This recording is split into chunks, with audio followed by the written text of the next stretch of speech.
Hi dear friends, ഞാൻ ഇന്ന് വന്നിട്ടുള്ളത് 2 ടയർ കേക്ക് എങ്ങനെ വളരെ ഈസി ആയിട്ട് ചെയ്തെടുക്കാമെന്ന് കാണിക്കുന്ന ഒരു വീഡിയോയുമായിട്ടാണ്. ബിഗിനേഴ്സിനൊക്കെ 2 ടയർ കേക്ക് ചെയ്തെടുക്കാൻ കുറച്ച് പ്രയാസം തോന്നിയിട്ടുണ്ടാവും. പക്ഷേ ഇതുപോലെ ചെയ്യുകയാണെങ്കിൽ വളരെ ഈസി ആയിട്ട് തന്നെ നമുക്ക് 2 ടയർ കേക്ക് ചെയ്തെടുക്കാം. അതുപോലെ തന്നെ നല്ലൊരു ഡിസൈൻ കൂടി ഞാൻ ഇതിൽ കൊടുത്തിട്ടുണ്ട്. വളരെ ഈസി ആയിട്ട് ബിഗിനേഴ്സിനൊക്കെ ചെയ്യാൻ പറ്റുന്ന ഒരു ഡിസൈനാണിത്. ആദ്യമായിട്ട് 2 ടയർ കേക്ക് ചെയ്യുമ്പോൾ നല്ല ടെൻഷൻ ഉണ്ടാവും നമുക്ക്. അപ്പോൾ ഒരു ടെൻഷനും കൂടാതെ തന്നെ നമുക്ക് 2 ടയർ കേക്ക് ചെയ്തെടുക്കാൻ പറ്റുന്നതാണ്.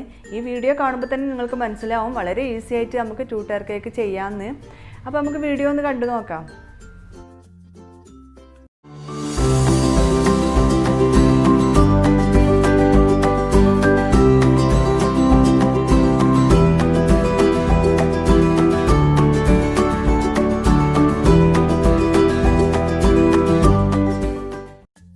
ഞാൻ ഈ കേക്ക് ഉണ്ടാക്കാൻ വേണ്ടിയിട്ട് 3 സ്പഞ്ച് ഇവിടെ റെഡിയാക്കി വെച്ചിട്ടുണ്ട്.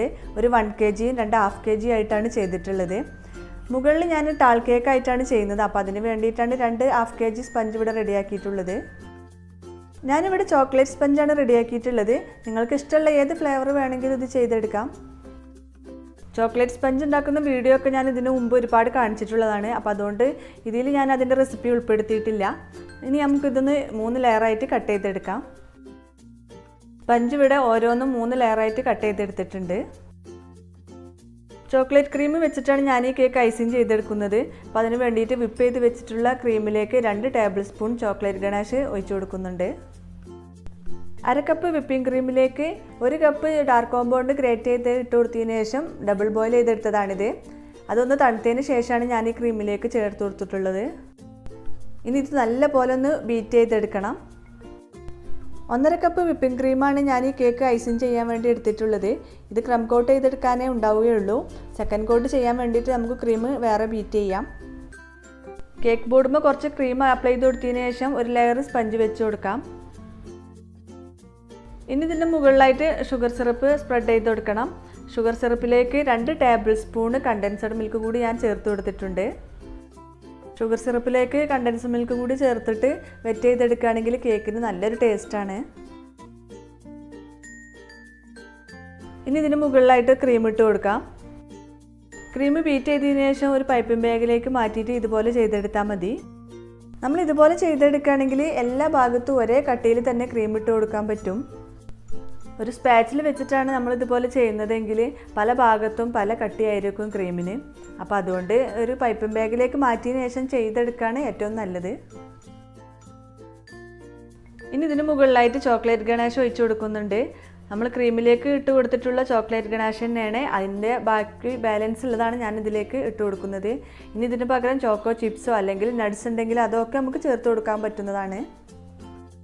ചോക്ലേറ്റ് ഗണാഷ് എല്ലായിടത്തും ഒന്ന് സ്പ്രെഡ് ചെയ്ത് കൊടുത്തതിന് ശേഷം അടുത്ത ലെയർ സ്പഞ്ച് വെച്ച് കൊടുക്കാം. ഇനി ഇതുപോലെ എല്ലാ ലെയറും ചെയ്തെടുക്കാവുന്നതാണ്.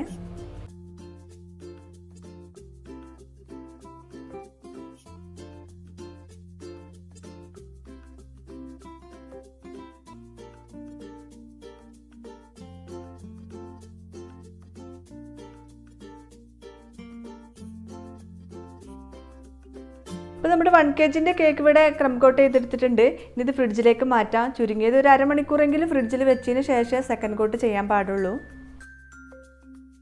മുകളിൽ വെക്കാനുള്ള ടയർ ഞാൻ ടാൾ കേക്ക് ആക്കിയാണ് ചെയ്തിട്ടുള്ളത്.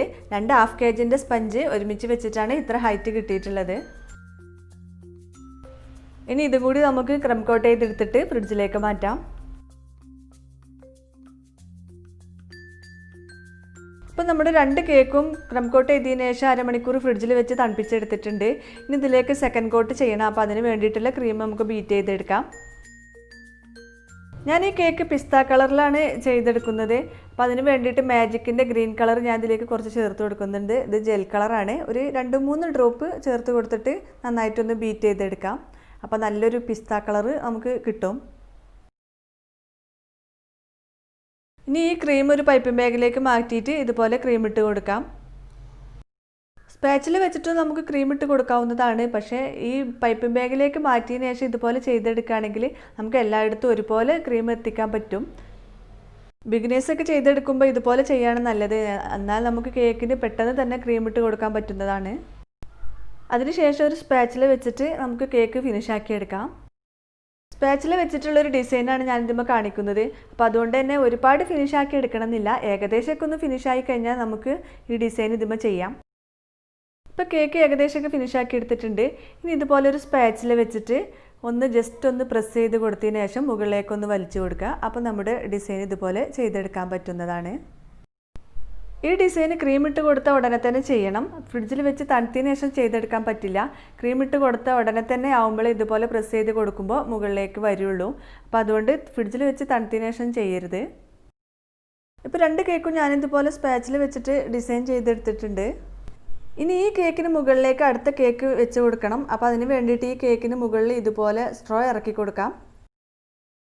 താഴത്തെ കേക്കിൻ്റെ ഹൈറ്റിലുള്ള സ്ട്രോ അളന്നെടുത്തതിന് ശേഷം കട്ട് ചെയ്തിട്ട് ഇതുപോലെ കുത്തി കൊടുത്താൽ മതി. മുകളിലൊരു കേക്ക് വരുമ്പോൾ അതിനെ ബാലൻസ് ചെയ്യാൻ വേണ്ടിയിട്ടാണ് നമ്മളിതുപോലെ സ്ട്രോ ഇറക്കി കൊടുക്കുന്നത്.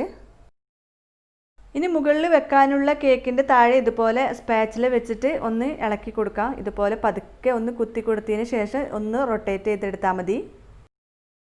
അതിനുശേഷം 2 സ്പാച്ചില വെച്ചിട്ട് ഇതുപോലെ മെല്ലെ പൊക്കിയെടുത്തതിന് ശേഷം മറ്റേ കേക്കിന് മുകളിലേക്ക് വെച്ച് കൊടുക്കാം. കേക്ക് ഐസിങ് ചെയ്തതിന് ശേഷം ഒരു രാത്രി മുഴുവനായിട്ട് ഫ്രിഡ്ജിൽ വെച്ചതിന് ശേഷമാണ് നമ്മൾ ഇതുപോലെ എടുത്ത് വെക്കുന്നതെങ്കിൽ ഒരു കേടും പറ്റില്ല നമ്മുടെ കേക്കിന്. ഇതിന് മുകളിൽ വെച്ചതിന് ശേഷം പതുക്കെ സ്പാച്ചില ഊരിയെടുത്താൽ മതി. ഇനി നമ്മൾ കേക്ക് എടുത്ത് വെക്കുമ്പോൾ ചെറുതായിട്ട് എവിടെയെങ്കിലും ഐസിങ് ചെയ്തത് കേട് സംഭവിച്ചിട്ടുണ്ടെങ്കിൽ ചെറുതായിട്ടൊന്ന് ടച്ച് ചെയ്ത് കൊടുത്താൽ മതി. അതിനുശേഷം സ്റ്റാർ നോസിൽ വെച്ചിട്ട് ഇതുപോലെ ഓരോ ബോർഡർ കൂടി വരച്ചു കൊടുക്കാം. നമുക്ക് പെട്ടെന്നൊരു ഓർഡറൊക്കെ വരികയെന്നുണ്ടെങ്കിൽ പെട്ടെന്ന് തന്നെ ചെയ്തെടുക്കണം എന്നുണ്ടെങ്കിൽ അധികം ഡിസൈനൊന്നും വേണ്ടെന്നൊക്കെ പറയുകയാണെങ്കിൽ ഇതുപോലെ ചെയ്തെടുത്താൽ മതി. സ്പാച്ചിൽ വെച്ചിട്ട് ഡിസൈൻ ചെയ്യുമ്പോൾ വളരെ പെട്ടെന്ന് തന്നെ നമുക്ക് കേക്ക് ഡിസൈൻ ചെയ്തെടുക്കാൻ പറ്റും. ഇതുപോലെ 2 ടയറോ അല്ലെങ്കിൽ 3 ടയറൊക്കെ ചെയ്യാമെന്നുണ്ടെങ്കിൽ തലേ ദിവസം തന്നെ കേക്ക് ഐസിങ് ചെയ്തിട്ട് ഫ്രിഡ്ജിൽ വെക്കാൻ ശ്രമിക്കുക. തലേ ദിവസം അങ്ങനെ ചെയ്ത് വെച്ചാൽ പിറ്റേന്ന് നമ്മൾ കേക്ക് ഇതിന് മുകളിലേക്ക് വെക്കുമ്പോൾ നമുക്ക് പൊട്ടിപ്പോവാതെ നല്ല ഈസി ആയിട്ട് വെക്കാൻ പറ്റും. പിന്നെ ടേസ്റ്റ് കൂടാനും കേക്ക് തലേ ദിവസം ഉണ്ടാക്കി വെക്കുന്നതാണ് ഏറ്റവും നല്ലത്. ഞാനിതിന് മുകളിൽ സിൽവർ ബോൾസ് കൂടി വെച്ച് കൊടുത്തിട്ടുണ്ട്. ഇതിൻ്റെ സൈഡിലായിട്ടൊക്കെ ഫ്രഷ് ഫ്ലവറൊക്കെ വെച്ച് കൊടുക്കുകയാണെങ്കിൽ നല്ല ഭംഗിയായിരിക്കും കാണാൻ. ഞാനിപ്പോൾ ഇത് വീട്ടിൽ ഉപയോഗിക്കാനുള്ളൊരു കേക്കായതുകൊണ്ട് ഫ്ലവറൊന്നും വാങ്ങിയിട്ടില്ല. അപ്പോൾ ബിഗിനേഴ്സിനൊക്കെ വളരെ പെട്ടെന്ന് നല്ല ഈസി ആയിട്ട് ചെയ്തെടുക്കാൻ പറ്റുന്നൊരു 2 ടയർ കേക്കാണിത്. അതുപോലെ നല്ലൊരു ഡിസൈനും കൂടി ഞാൻ കാണിച്ചു തന്നിട്ടുണ്ട്. അപ്പോൾ ഈ വീഡിയോ നിങ്ങൾക്ക് ഇഷ്ടമായ ലൈക്ക് ചെയ്യണം, ഷെയർ ചെയ്യണം. അതുപോലെ എൻ്റെ ചാനൽ ഇതുവരെ സബ്സ്ക്രൈബ് ചെയ്തിട്ടില്ലെങ്കിൽ സബ്സ്ക്രൈബ് ചെയ്യാൻ വേണം. മറ്റൊരു വീഡിയോയുമായിട്ട് നമുക്ക് വീണ്ടും കാണാം. Bye bye.